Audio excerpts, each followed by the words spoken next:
So ఇక్కడ ఉన్న జ్ఞాపకాలు ఇవన్నీ కూడా ఎప్పుడు కూడా నేను మర్చిపోలేను. మొత్తం ఐపీఎస్ కెరియర్ కూడా ఇక్కడ నుండే స్టార్ట్ అయింది. అప్పుడున్న మా జిల్లా ఎస్పీలు గౌతమ్ సవాంగ్ గారు, సుదీప్ లక్కక్య గారు, ప్లస్ నేను నివసించిన హంటర్ రోడ్లో ఉన్న ప్రైవేట్ రెసిడెన్స్ అది కూడా వెళ్ళి చూస్తాను. నిన్న సిపి ఇంట్లో చూశాను. అది కూడా నేను ఒక ఏఎస్పీగా చాలాసార్లు విచ్చేసిన సందర్భాలు గుర్తుకొచ్చాయి. ఇక్కడ ఆ రోజుల్లో ఉన్న పరిస్థితులు వేరు. అప్పుడు నక్సలైట్ల సమస్య చాలా తీవ్రంగా ఉంది. ఎవరు కూడా ప్రాణ సెక్యూరిటీ అనేది ఏమీ లేదు. ఇంటి నుండి బయటికి వెళ్తే మళ్ళీ వస్తామా లేదా అనే పరిస్థితి ఉండింది. ప్రతి గ్రామంలో 50 నుండి 60 మిలిటెంట్ల పేర్లు. ఎక్కడ వెళ్ళినా సంక్షోభం, కొద్దిగా ఏం జరుగుతుందో అనేది తెలియదు. అటువంటి పరిస్థితులు, ల్యాండ్ మైన్ బ్లాస్ట్లు, క్లేమోర్ మైన్ బ్లాస్ట్లు, ఆఫీసర్ల పైన దాడులు, సిబ్బంది పైన దాడులు. దానికి మేము మా పోలీస్ సైడ్ నుండి కూడా కోమింగ్ ఆపరేషన్స్, కార్డినెన్స్ సెర్చ్ ఆపరేషన్స్ అని ఎన్నో రకాలుగా ఆపరేషన్స్ మేము కూడా చేసేది. సో ఇవన్నీ కూడా ఇప్పుడు అదృష్టవశాత్తు ఇప్పుడు ఉన్న ప్రస్తుత పరిస్థితుల్లో మనము చెప్పవచ్చు మావోయిజం, నక్సలిజం అనేది పూర్తిగా పోయినట్టు. అంటే దాంతో 10 సంవత్సరాల పాటు పోరాడిన వ్యక్తిగా 2010లో మన రాష్ట్రంలో నుండి కూడా తొలగించాం. కానీ చుట్టుపక్కల ఉన్న రాష్ట్రాలు ఏవైతే ఉన్నాయో దాంట్లో కొన్ని నెలల క్రితం వరకు కూడా ఉండింది. ఛత్తీస్గఢ్ లాంటి, అక్కడ బస్తర్ అటవీ ప్రాంతం, కర్రెగుట్టలు అటువంటి ప్రాంతాల్లో ఇంకా వాళ్ళ డెన్స్, హైడౌట్స్ ఉన్నాయి. కానీ గత సంవత్సర కాలంలో సెంట్రల్ కమిటీ మెంబర్స్ అందరు కూడా లొంగిపోయారు. చాలామంది ఎన్కౌంటర్స్లో కూడా చనిపోయారు. వాళ్ళ సీనియర్ లీడర్షిప్ ఏదైతే ఉందో, నాయకత్వం అంతా కూడా సరెండర్ అయిపోయింది. క్యాడర్ కూడా చాలా పెద్ద ఎత్తున అందరు కూడా సరెండర్ కావడంతో వాళ్ళకి ఇప్పుడు రీహాబిలిటేషన్ మరియు ఏ విధంగా వారితో మనం వారిని జనజీవన స్రవంతిలో ఏ విధంగా కలపాలనేది ఇప్పుడు మా ముందున్న సవాలు. ఇప్పటికే ఆర్థికంగా అన్ని విధాలుగా మేము ఆదుకున్నాం, కానీ ఇంకా కొన్ని చర్యలు చేపట్టే అవసరం ఉంది. రేపు వారితో మేము ములుగులో ఇంటరాక్ట్ అవుతున్నాం. రాష్ట్ర ప్రభుత్వం ఏదైతే రీహాబ్ పాలసీ పెట్టిందో దాని అనుగుణంగా వారి రిక్వెస్ట్ మేరకు కూడా వారికి కొన్ని హెల్త్ కార్డు, ప్లస్ వారికి ఇంకా వేరే సౌకర్యాలు అవసరమో అవన్నీ కూడా ఒక రెస్పాన్సిబుల్ ప్రభుత్వంగా, డిపార్ట్మెంట్గా మేము రేపు దాని గురించి సమీక్ష చేయబోతున్నాం. ఈరోజు ఇక్కడ కూడా ఎవరైతే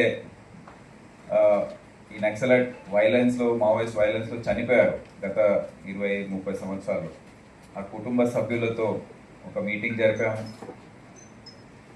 జరిపి ఏమేమి వాళ్ళకి ఇంకా బాధలు ఉన్నాయి, ఇంకా సమస్యలు ఏమున్నాయి, ఇవన్నీ కనుక్కున్నాం. వారి సౌకర్యం కోసం ఒక కొత్త యాప్ కూడా ప్రారంభించాం, టీజీ వీర్ అని. ఆ యాప్ ద్వారా వారు ఒకసారి అప్లోడ్ చేయాలంటే వారి సమస్యలన్నీ కూడా ఒకసారి క్యూఆర్ కోడ్ ద్వారా స్కాన్ చేసి, దాంట్లో అది పబ్లిక్ కోసం కాదు, ఇంటర్నల్ యాప్ ఇది పోలీస్ డిపార్ట్మెంట్లో. కానీ మన రాష్ట్ర వ్యాప్తంగా ఈ కుటుంబ సభ్యులు ఉన్నారు కనుక అందరికీ కూడా ఈ సౌకర్యం అనేది కల్పించాం. ఎస్ఐబిలో దీన్ని కనుక్కోవడం జరిగింది, ఒకటి తయారు చేసి ఈరోజు ఆ యాప్ని ప్రారంభించాం. సో దాంట్లో అనేక సమస్యలు వారు చెప్పారు. వారికి ఇచ్చిన ప్లాట్స్ ఎఫ్టిఎల్ ప్రాంతంలో ఉండి అది ఖాళీ చేయమని చెప్పడం ఈ మధ్య.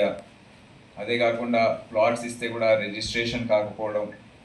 ఎవరైతే 1992 నుండి 96 వరకు చనిపోయారో వారి కుటుంబ సభ్యులకు ఎక్స్గ్రేషియా కొద్దిగా తక్కువగా వచ్చింది, అది ఇప్పియాలని కోరిక. ఇటువంటి చాలా చెప్పడం జరిగింది. అవన్నీ నోట్ చేసుకున్నాం. ప్రభుత్వంతో మేము పర్సూ చేసి అది ఒక ముందు తీసుకుపోవాలని అనుకుంటున్నాం. జిల్లాకు చెందిన అధికారులందరితో చర్చించడం జరిగింది.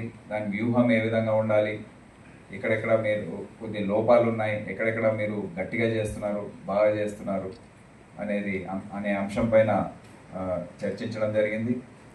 నేనేం చేస్తున్నానంటే నాతో సహా ఈగిల్ ఏదైతే మాదక ద్రవ్యాల గురించి ఏర్పాటు చేసిన బ్యూరో ఏదైతే ఉందో దానికి చెందిన అధికారి వారు, సైబర్ సెక్యూరిటీ బ్యూరో చెందిన అది సెకండ్ సమస్య మనకు ఏదైతే మనకు బాగా ఇబ్బంది కలుగుతుందో ప్రజలకి అక్కడ చెందిన అధికారి, అదే కాకుండా వేరే CCTNS లాంటి సిస్టమ్స్ ఏవైతే ఉన్నాయో అవన్నీ కూడా రివ్యూ చేయడానికి కన్సర్న్డ్ ఎవరైతే SP స్థాయి అధికారి ఉన్నారో వారందరినీ కూడా తోడు తీసుకొస్తున్నాను. ట్రాఫిక్ సమస్యల గురించి మాట్లాడడానికి ఆ అధికారి వస్తున్నారు. CID నుండి కూడా ఎకనామిక్ ఒఫెన్సెస్, ఆర్థిక నేరాలు ఏవైతే జరుగుతున్నాయో అవి సమీక్షించడానికి లోతుగా, అంటే పైన కాకుండా లోతుగా సమీక్షించడానికి వీరందరూ కూడా ఒక బృందం లాగా మేము జిల్లా పర్యటన చేస్తున్నాం. దాంట్లో 250 కోట్లు ప్రజలు పోగొట్టుకుంటే 1750 కోట్లు ప్రజలు సైబర్ క్రైమ్లో పోగొట్టుకున్నారు. అది ఎటువంటి సమస్య అంటే బాధతో చాలామంది వచ్చి కంప్లైంట్ కూడా చేయరు, వాళ్ళకి అర్థం కూడా కాదు. ఎవరైతే కంప్లైంట్ చేస్తున్నారో వారికి మేము తక్షణమే సహాయం చేయడానికి ప్రయత్నిస్తున్నాం. కానీ ఆ బ్యాంక్ అకౌంట్ సిస్టమ్స్ ఏవైతే ఉన్నాయో అవన్నీ కూడా దాటుకొని వారికి మళ్ళీ డబ్బు ఇప్పించాలంటే కొద్దిగా కష్టసాధ్యమైన పని. అందుకని దీనికి అవేర్నెస్, అవగాహన అనేది కల్పించడం, ఏ విధంగా మీరు కాపాడుకోవాలి. ఎక్కువ శాతం మేము చూస్తే బిజినెస్ చేసేవాళ్ళు లేకపోతే ఎంప్లాయీస్, ప్రైవేట్ ఎంప్లాయీస్ ఎవరైతే ఉన్నారో వాళ్ళు మోసపోతున్నారు. అంటే ఆశ అనేది చూపిస్తారు, మీరు 10 రూపాయలు ఇన్వెస్ట్ చేస్తే మీకు 20 రూపాయలు వస్తాయని. కానీ బేసిక్ మన అర్థం చేసుకునే అంశం ఏంటంటే ఇటువంటి ప్రాఫిట్ ఎక్కడ కూడా అసాధ్యం.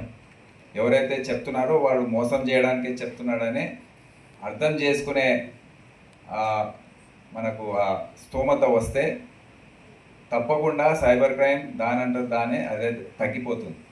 క్రితం జరిగిన ప్రైమ్ మినిస్టర్ గారి, ప్రధానమంత్రి గారి వీడియో కాన్ఫరెన్స్ ఏదైతే జరిగిందో సైబర్ క్రైమ్ పైన ప్రత్యేకంగా వాళ్ళు చేపట్టారు, వాళ్ళు దానిపైన నిర్వహించారు. ఒక 2 నెలల్లో దాని ప్రగతి చూస్తే ఓవరాల్గా తెలంగాణ ఫస్ట్ నిలబడింది. దాంట్లో ఆ సమీక్షలో 29 రాష్ట్రాలు, ఒక 6-7 ఈ యూటీస్ ఏవైతే ఉన్నాయో, యూనియన్ టెరిటరీస్, అవన్నిట్లో కూడా ప్రథమ స్థానంలో తెలంగాణ ఉందని మీ అందరికీ తెలియజేస్తున్నాను. అదే కాకుండా మనకు కొన్ని సమాజానికి ఎదురయ్యే సమస్యలు, ఇప్పుడు ట్రాఫిక్ సమస్య అనేది వరంగల్ పట్టణం చూసుకోండి, పట్టణ ప్రాంతాల్లో ట్రాఫిక్ సమస్యలు ఎక్కువగా ఉంటున్నాయి. సో దానికోసం రాష్ట్ర ప్రభుత్వం ప్రత్యేకమైన bureau, traffic management and road safety bureau అనేది తీసుకురాబోతుంది. దాని గురించి చర్చలు జరుగుతున్నాయి. అదే కాకుండా food adulteration and drugs control అని 2 కంబైన్ చేసి T-Safe అనేది కొత్త సంస్థని ఏర్పాటు చేస్తున్నారు. మేము ఏం చేస్తున్నామంటే ఈ 30 సంవత్సరాలు మా డిపార్ట్మెంట్ ఒక రకంగా ఆలోచించింది, ఒక రకంగా పనిచేసింది.